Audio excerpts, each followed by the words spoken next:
My boyfriend won't sleep with me after he was assaulted. I can't take it anymore. A year ago, my boyfriend was intimately assaulted as he was leaving work.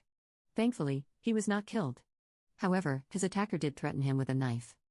Fortunately, the store he works at had cameras in the parking lot, and between them getting video of the attack and the bank across the street getting the attacker's car on camera, the police were able to catch him within a day.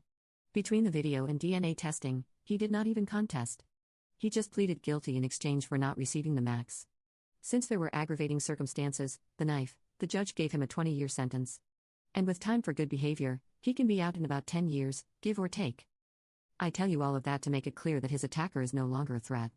He doesn't have to fear him coming back for him at least for 10 years or so. Obviously, this was a very traumatic event in his life, and while I was not a victim, it was also very traumatic for me as well. I can't imagine what he has gone through, and I don't compare my situation to his at all. But I have had severe bouts of depression because I couldn't protect him, and knowing someone else was harming him sometimes was almost more than I could handle. Right after the incident, he did not want to see me. I get that. It hurt, but I understood. His parents picked him up from the hospital, and I did not see or hear from him for a week, which I sort of get, but I think I could have gotten a text or something just saying he was okay. Finally, a week and his sister called me and let me know that he was staying with his parents and he would be calling me in a couple of days. He never called me. Instead, I once again got a text from his sister saying he would like me to come over for a few minutes so we can talk. I get up and go over and am greeted at the door by his mother, who very calmly and very coldly starts laying out to me how I am to act and what I am to say.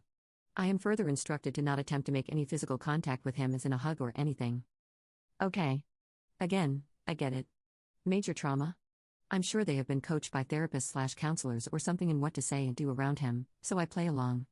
I walk in, and he is sitting on a chair with his dad standing next to him and his sister sitting on the couch. As I walk in the room, the sister starts talking and telling me that my boyfriend wants me to know that he is okay, but obviously, he has been traumatized and appreciates my understanding in his recovery. He never said one single word to me and barely looked at me. Again, this was right after the event, and I'm understanding that this is how it has to be. But honest to God, that entire conversation was just awkward as hell. I leave, go home, and attempt to focus on how I can help him. I started Googling how to deal with an intimate assault survivor and what I can expect. He starts going to therapy initially 2 times a week, then after 2 months, it goes down to 1 day a week. In the meantime, he finally makes contact with me and asks to meet at a coffee shop. I get there, and he is already there and waiting. At this point in time, they had him so medicated that I was dealing with a zombie for the most part. There was no emotion and he was very methodical in his speech.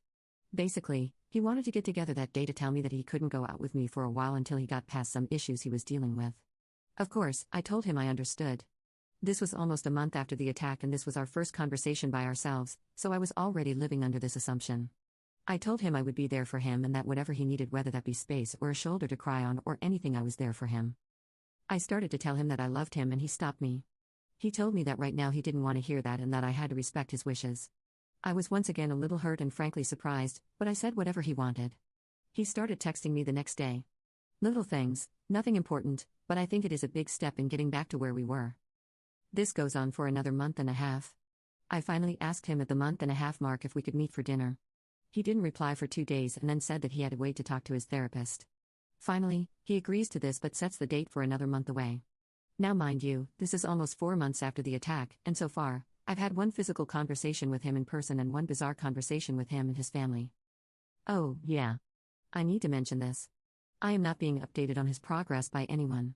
Granted, I realize that I am not officially family nor am I entitled to do anything, but it would have been nice to just get a text or call or something from someone telling me that he was doing good in therapy or was not or anything. We went out to eat at a small bistro that we ate at all of the time. I met him there and I was waiting for him to show up. After sitting for a half-hour waiting, I texted to see what was up. I just got a text of on my way. He finally arrives and sits down. I asked him how he had been and he snapped at me and told me to not ask him personal questions. We ate and after dinner, I wanted to just sit and talk because I missed the person I had talked to almost every day for the previous 3 years. But when he was done eating, he said that he was ready to go home. I asked him if he could stay for just a few minutes to talk, but I could see that he was becoming physically anxious and I did not want to upset him, so I said that I loved him and missed him. He just walked away. He goes back to texting me the next day like nothing had been wrong. We actually start to see each other once a week for lunch, and he is getting more and more comfortable with being out. So he sits and talks a while. He has also started a new job which he tells me about. This goes on for another 4 months.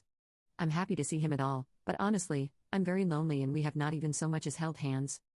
Then one day he doesn't show up for lunch. I text to see if he is okay. No reply. I called his parents to see if they knew where he was and to make sure he was okay. I got the runaround from them, and by this time, I was starting to get upset because I didn't want to know where he was or anything. I just wanted to know if he was okay. After actually saying that, his mom says, yes, he is okay, but don't expect to hear from him for a while. Well, that makes me start to think he has had a relapse, and is in the hospital. But what can I do? All I do is go home and try and take my mind off of it. 2 weeks pass with nothing from anybody.